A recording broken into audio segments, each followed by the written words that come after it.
Hi guys! For today's video, magta-try on haul ako kasi ang dami ko nabili sa Shein pero hindi ko pa na-try on haul sa video. So for today, yan yung ating video. Gagawa ko ng try on haul! So yan.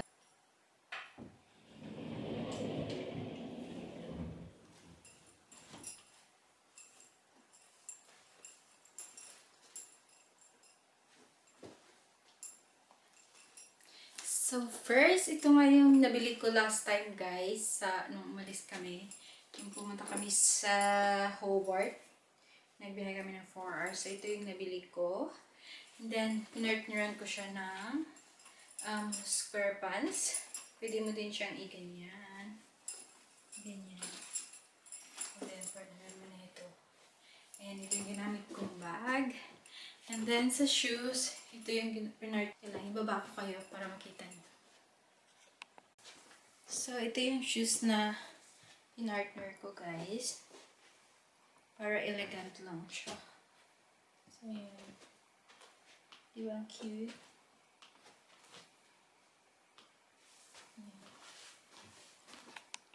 So, ito yung first, guys, yung top. Ang ganda niya kasi papunta na kami sa winter. So, ang ganda ng material nito. Sobrang kapal. So, yan. And then, may pa-neck. Ano siya dyan, design. And then, meron siyang pa-slit dito sa gilid. Ganyan. So, I super like it. Pwede mo din itong i-partner sa jeans, kung gusto mo mag-jeans. Pero sa akin, mas comfy kasi pag nakasuot ka ng ano. Tapos, pwede mo din siyang i-ganyan. Para medyo may style. Ganyan. Then, salam mo yung bag. So, diba, ang gusto ko yung color niya kasi parang napaka-elegant lang. So, yan. I really like it. This is the first one. Then, next, itong top na to, guys. Na, ano siya, parang ganyan. See-through siya. See-through lang siya. Pero ang ganda din ng material nito. And then yung style niya. Parang see-through lang siya. And then may malaki siyang button dito. So, ang cute. So, ganyan siya.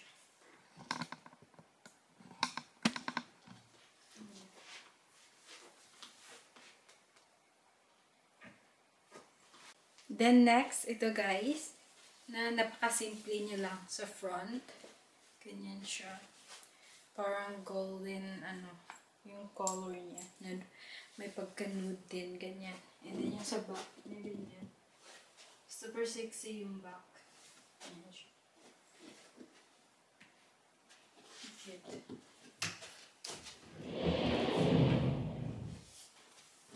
Same siya.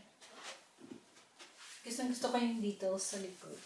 May ano siya, ribbon. So, I really like it. What do you think? Eh, pwede mo din siyang partner. Kung malamig na, pwede ka na magsuot ng cardigan with this.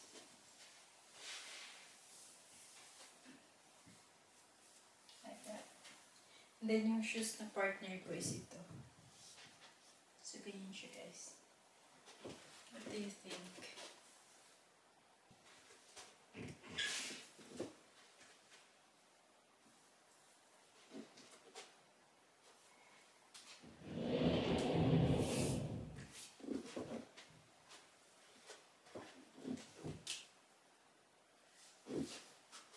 So, ito naman guys, black dress siya. Medyo sexy naman to. Tingnan niyo yung likod. So, medyo sexy talaga siya. Hindi ko pa ito nasuot. Pero maybe one day. And then, nag-partner ako ng black sandal. So, yun guys. So, marami pa akong itatry. Iwan ko na kung may time pa tayo. But yeah.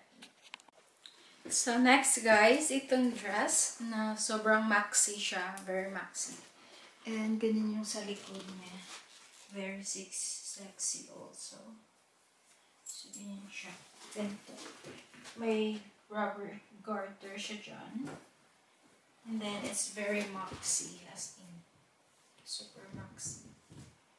So, ang ganda din. I like it also. Pero, Sa ano ko pa ito masusuot. Pero medyo putulan ko lang siya ng kaunti kasi super haba niya.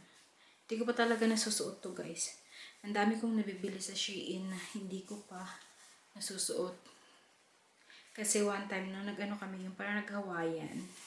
Susuot ko sana to sa Hawaiian Christmas party namin. Kaso nagsuot ako ng ano siya. Mas yung isang klase. So yan siya guys. I-partner natin yung black. Diba? Ang cute. At guys, ito nga yung the next day nung aking pa-vlog. Hindi ko natapos yung vlog yesterday kasi dumating si Craig nag-lunch. So ngayon, iko-continue ko siya. And ito yung isa kong i-haul sa inyo. Actually, may partner to na same. Pero hindi ko siya sinuot kasi parang masikip na ano. Pero ito try ko siguro, no? But yeah, ganyan siya guys. Ganyan siya. Napaka-sexy nito. So, then also, may dumating akong Shein. Mga ano ito, about sa aking nails. So, ngayon, i-open natin. Tada! So, marami ito guys. Lagi na lang. About sa nails ko naman ito guys. Lang lahat.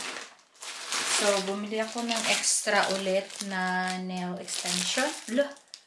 May pa-free sila na ano, nail cutter. And, ooh, wow! So, ito na yung mga pang-design na ano tawag na ito. Yung parang glitters sa nails na ilalagay. And then, what is this? Oh! Ito yung lagayan ng acetone. And then, more file. Umorder ako ng maramihan na guys. Para, and then, umorder. Pakita ko nga sa inyo mamaya. Itanggalin ko lang silang lahat. Kasi madumi yung ano yun. Sobrang dami nito guys. Pakita ko sa inyo isa-isa. Tanggalin ko lang sa box. Dumi eh. So, tuloy na talaga yung ating kakuha ko na isang jacket. Dami! Oh my gosh! Ang dami-dami guys. Wait lang guys ha. Oh my gosh! Kano yung nagastos ko dito? Ang laki. So, natubuan nga ako ng pimples. Ito yung pimples na ayaw ko guys ha. Kasi, ano siya? Umiitim. Hindi ko naman din nagalaw. So, ito, yung glitters para sa nails. Mga more on nails talaga ito siya lahat, guys. Then, umorder din ako nitong mga flower thing. Nagamit ko na sa nails ko noon. So, kumuha ako niyan. Then, ito naman, sa chrome. Basta, ipapakita ko naman yan sa mga video ko. Mga about sa nails, ito lahat, guys. So, ayan. Ang dami. Picturean ko nga ito mamaya. Then, more buffer. Yung iba-buff mo na yung nails para sa final. Then, ito naman. Gagamitin ito para sa mga powder. Para siyang makeup spatula. Pero para yan sa mga glitters. Para hindi nagdikit sa kamay. Then, ano to? Mga polish. Kumuha ko ng polish. And then, ito naman para sa mga kuko sa paa. Extension sa paa. Ayan. Kumuha ako niyan. Then, mga nail polish. Isasabay ko ng nail polish. Good. Dami ko palang nabili ko. Oh my gosh. Ayan.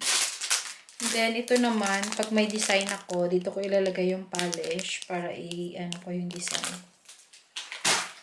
Ah! Dumating! Parang laki yata. Then, kumuha pala ako nito. Kasi last time, umorder ako nito. Pero wala siyang cover. So, this time, kumuha ako ng pang-cover. And then, ito naman, para siya sa, pag nagtatanggal ka na ng mga polish, tapos lagyan mo ng cotton, so dito mo ilalagay yung kamay mo. Yung mga nails. Pang-lipan. And then, ano to? Polish to. Isasabay ko na lang lahat ng polish. What is this? Oh my gosh. So, ito yung glow.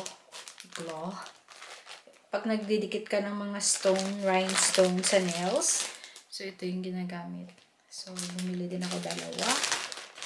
Puro talaga sa nails lahat. Ano to? Base coat and top coat. Magaganda to. Ito yung base coat, top coat, and matte coat. And then, ito, meron din naman another glitters siya. Pero, gold, silver, black, and bronze naman siya. And then, ano pa to? Nail polish. Ang dali kong nail polish na in-order din. Finally! Kasi ito yung hinahanap ko dati na malaking brush para sa acrylic. So, nakuha ko na siya. So, buksan na natin. I-review ko to lahat. Kasi, para magka-points ako kay Shein. So, ito. Brush. Paano ko ba i-open? Dito. Yan. Kasi gusto ko yung malaking brush para sa acrylic.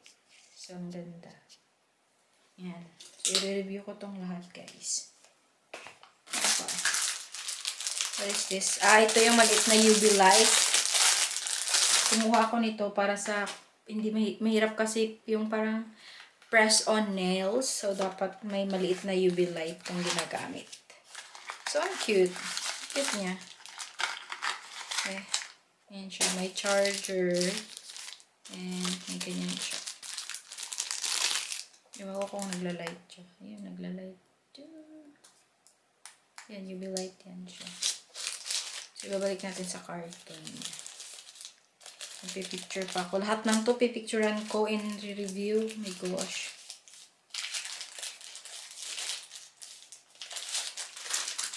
Bigyan natin balik. Ang dami pala nitong order ko, guys.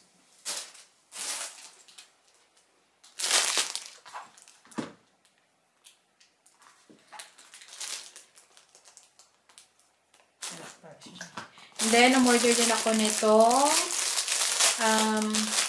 kutsyon para sa aking customer. Ganyan.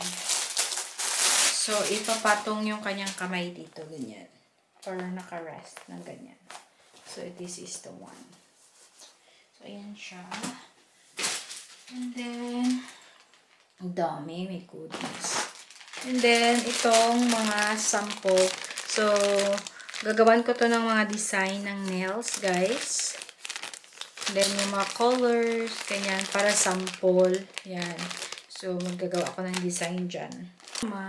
Lagayan ito ng aking acrylic powder and acrylic monomer para hindi siya masira yung ating table pag madumihan. So, safe siya talaga dito. So, ganyan. Powder dito, monomer dito, and then extra na yan siya. So, dito mo ilalagay yung brush. Nakatayo yung brush dito. So, diba? It's so fancy. And I really like that one. So, yan. Ganyan siya. So, ano pa ba? Ano to? Airbrush. Yung airbrush ko! Yay! Ito yung pang ano, guys. Yung pag gawa ka ng nails na may design na, ano bang tawag nito? Ombre. Ombre design. So, ito siya. Ito yung gagamitin mo. Kompleto talaga siya. Oh my God. Yan, oh. Yan. Yan. So, ganito yan siya, guys. Basta, baka yung iba sa inyo nakita nyo na to kung paano gumawa ng nails na gamit to. Ang ganda. I like it. So, dito mo ilalagay yan. Ilalagay mo yan dito. And then, itong airbrush, lagyan mo dito. Tapos, pag ganyan siya. Tapos, ito yung click-click mo. Para lumabas yung parang spray. Pwede nga din ito pang makeup, guys, airbrush. Basta, pag nag-ombre ka, itong gagamitin mo para sa ombre. So, I love it! Yan. Kompleto na talaga yung gamit ko, guys. Mag-start na talaga tayo. I'm so excited. So, ilalagay muna natin siya sa box. Kasi i-review ko yan. I mean, i-picture. I-picture natin yan. Ooh! Shucks. Diyan na naman sa baba. Ang dami talaga. Oh, good. And then, ito naman, another color ng mga rhinestone na flower. So, ayan siya. Rhinestone flower. Gaganda niyan, pang display. I mean, pang, ano mo, pang art mo. May nakagamit na ako nung nakaraan nito. Then, more. Gusto naman mga diamonds para sa nails. Lagay ng diamonds. So, yan. And what is this? Oh, yeah. I know this one. Ito naman siya magnet. Ano ba kayo nung iCut na or ano ba tayo? Galaxy na nail polish. Then, gagamitan mo siya ng ito, magiging flowers siya. Kasi magnet yan siya, guys. Tapos, igaganyan mo. Magnet. Magiging flowers yung style ng magnet. Yan, oh. And then, may circle. Meron akong circle. And meron akong pang French. Ginagamit yung French. Then, meron pa dito. And then, I don't know, ang isa nito, hindi ko alam paano ko gamitin. Basta isitingnan ko na lang yan. So, ayan. Kompleto talaga. More pa, guys. Ito naman, another, pero ito naman, lalagay ko yung mga color and numbers ng aking mga nail polish na available. Para pag may customer ako, ito yung bibigay ko, papipiliin ko siya kung saan sa kanya. So, yan siya. Meron na ako, dalawa na. Same lang sila nitong isa. Same sila nito, guys. Yung sa naman, para hindi ka na babalik-balik. So, ilagay mo yung nail polish dito. And then, ibabrush mo siya. Similar din ito. Pwede din ito yung gamitin mo. So, kumuha ako ng Cute din siya. Parang may hinintay kasi ako na friend. Kasi, sabi niya, sasamahan ko daw maglinis ng church. Wala pa naman siya. And then, another, ito. Ito yung gusto kong gamitin. Gagawa ko ng nails. Tawag pa nito. Chrome. Ito yung chrome. Yung parang kay Hailey Bieber ba yun? Basta white siya. And then, lagyan mo nito para maging shiny siya na parang siyang pearl na nails. So, ito yun siya, guys. Yung powder na nilalagay. Then, what is this? Ba't nakaiba talaga? Balot talaga na iba. Okay. Sa dami kong na-order, hindi ko na maalala. Okay. So, ito. Dami na rin haba na ng video ko, guys. Black color. Hindi mawala yung black kasi maraming tao mahilig sa black. Then, ito. Parang dark brown. Ayan. Dark brown siya. Ayan. Dark brown. Meron pa akong susunod na mga nails, guys. Marami pa akong in-order.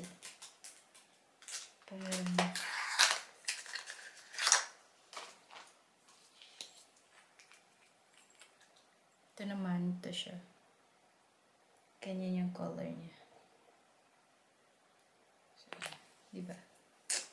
Guys, excited na ako magawa ng mga nails. Ng buffer. Yan, kailangan talaga yan. So, dalawa. Gumawa na ako ng dalawa kasi madaling maano. Then, nail glow. Yan yung glow. Para pang dikit no extension. And then, ito naman, sa akin naman to. Para sa makeup ko. Ito nga ako. And then, yung nakalagay dyan. Jesus love you. So, ayan. Yan, guys. Yan. So, ang ganda. And then, pa-winter na. So, gustong-gusto ko yung color. Ang ganda niya. Malambot. Hindi siya makati. Ang ganda ng material. So, ayan. Let's try nga natin. I love Jesus. Alam ko naalala ko na pala kung ano yung isang binili ko last time, guys, na hindi ko napakita, pumunta kami sa Hobart. Bumili ako ng Bible. Kasi naghanap talaga ako ng Bible. Kahit mahal siya, guys, binili ko talaga. Pero ang ganda ng Bible. Pakita ko sa inyo. Cute. Kasi pa-winter na kami, so bagay ito. Meron siyang I love Jesus dyan. Then my hood. May hood siya. Pero hindi naman ako nag-hood. Ganyan lang. So, ang ganda. Ayan siya, guys. So, yun. Pakita ko sa inyo yung nabili kong Bible. Wait lang. So, ito siya, guys. Ito pala hindi ko napakita last time nung pumunta kami sa Hobart ni Craig. So, ito siya. Jesus is calling. So, ang ganda nito, guys. As in, ang ganda niya. So, yan na yung nabasa ko. Hanggang dito yung nabasa ko na itong part na to. Pero kakabili lang namin yan. Basta, and then, itong Holy Bible. Sana yung ano nito.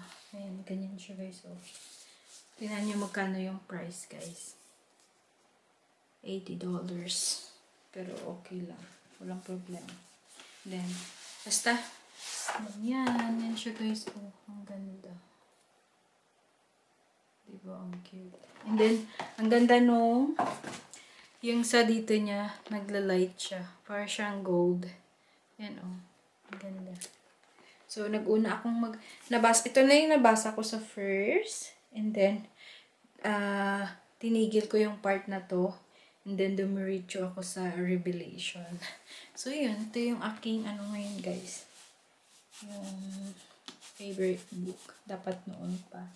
Pero dati, nagbabasa naman ako ng Bible dati. Pero, basta ngayon, mas lalo akong, sa panahon talaga ngayon, guys, sa mga nangyayari. Kaya sa mga makakapanood nito, dapat ngayon pa lang mag-start na tayong magbasa ng Bible, guys. Kasi parang, siguro para sa mga tao matagal pa talaga darating si Lord. Pero darating talaga siya. Malapit na. And then, mas marami siyang gustong ma-save na tao. Kaya siguro, pag tumatawag or kumbaga kumakatok yan siya sa atin eh. So, kung magkatok siya, tapos narinig mo, papasukin mo si Lord para maano ka niya, ma-guide ka niya. Wala kasi, basta, yung feeling mo na nandyan na sa'yo lahat-lahat, pero parang may kulang. Yun yung kulang, guys. Yung pag-accept natin kay Lord. Kasi sa mundo na to talaga, guys, walang katapusang problema, walang katapusang kahit okay ka na, meron pa rin ikaw na feel na parang may kulang na something. So, yun yung, guys, yung pagtawag kay Lord. Kasi, mas importante talaga yung mas-save mo yung soul mo kaysa sa mga bagay dito sa mundo. Mas magandang maging focus tayo sa i-save yung soul natin, yung mga mahal natin sa buhay, yung mga soul nila, share tayo ng mga gospel ni Lord. Mas maganda kaysa sa mag-focus tayo dito sa makamundong buhay dito sa earth. Kasi temporary lang talaga to. Yung pinakamahalaga talaga na dapat natin malaman yung about kay Jesus. So, yun, guys. Basta may mga time na talaga ako na parang okay naman yung may nag-comment nga one time sa sa post ko, diba? Nagsabi na, Aileen, wag ka na masyadong mag-isip. Nasa yun na yung lahat. So, totoo naman talaga yun. Hindi naman na sobrang ko na, pero mas maswerte na talaga ako sa mga kumpara sa buhay na naranasan ko noon. Sobra-sobra. Pero sa ngayon, mas gumanda nga yung buhay ko. Pero parang may feeling ko parang may kulang. So, yun, guys. Yun siguro talaga yung kulang, yung pagbalik loob kay Lord. Kasi basta yung bago namatay yung papa ko, yun talaga yung sinabi niya sa akin na umiiyak siya na, kaya siya umiiyak kasi natatakot siya na para sa amin, na baka hindi namin patuloy yung mga nasimulan niya na kilalanin si Lord. Kasi bago namatay si papa ko, grabe yung pagbalik loob niya. Hindi siya pala simba talaga nung malakas pa siya. Pero nung nagka-start na medyo nagkasakit siya, dun na siya naghumugot, guys, ng talaga, ng pagbalik kay Lord. So, mas maganda din yun kasi mas nagka-time pa siyang magbalik loob. Kawawa yung mga tao na yung namamatay sa disgrasya, namamatay sa mga yung biglaang pagkamatay, yung nakakatakot kasi okay lang kung ready na sila, kung handa na sila, kung nakita na nila si Lord sa bago sila kinuha. Ganun, no? Kaya dapat lagi tayong ready kasi mas maganda na yung handa. Okay pa rin na, sabi nga ni Lord, okay pa rin na maging tao tayo, yung nagkakamali tayo, but always repent tayo sa mga ganyan, mga nagagawang kasalanan. So, yun lang guys. So, I'm reading a Bible, no? Kakabalik lang ko lang magbasa ulit. Pero, may mga verse talaga na parang kinakausap ako ni Lord. Kaya doon, parang sabi ko, ang sarap pa rin mabuhay talaga na may kasama ka na si Lord sa buhay mo. Kaya, sana ma-feel nyo din na sana makapasok din si Lord sa mga buhay niyo. So, yun lang guys. So, yun ang haba na nitong video ko. So, i-arrange ko na to. And then, yan. Nasa-start na ako. So, sana i-guide ako ni Lord sa pinaplano ko na ito. Yun lang, para patuloy lang sa buhay na, na kahit gusto na natin mapalapit sa Kanya. Kasi sabi niya, hanggang nandito pa tayo sa mundo, dapat tuloy ang buhay. Pero wag magkakalimot sa Kanya at laging tumawag sa Kanya. Okay lang na magkamali tayo minsan bilang isang tao. Pero ihingi natin ng patawad pag nagkakamali o may nagagawa tayong hindi maganda. Kasi matatanggap niya pa rin tayo. Basta yung patuloy na tumatawag sa Kanya. So, yun lang guys. Thank you so much for watching. So, dito ko na i-end yung video na to kasi masyado na tong mahaba. Then, i-arrange ko lang to. Magbigay lang ako ng konting clips sa mga nabili ko para sa aming business. Sa aking new business na super supportive din yung husband ko. Kaya, sobrang happy ako and thankful. So, yun guys. Thank you so much all for watching. Binabasa ko lahat ng comment nyo. Sana maging masaya din kayo at tumawag sa Panginoon. Yun lamang. Bye!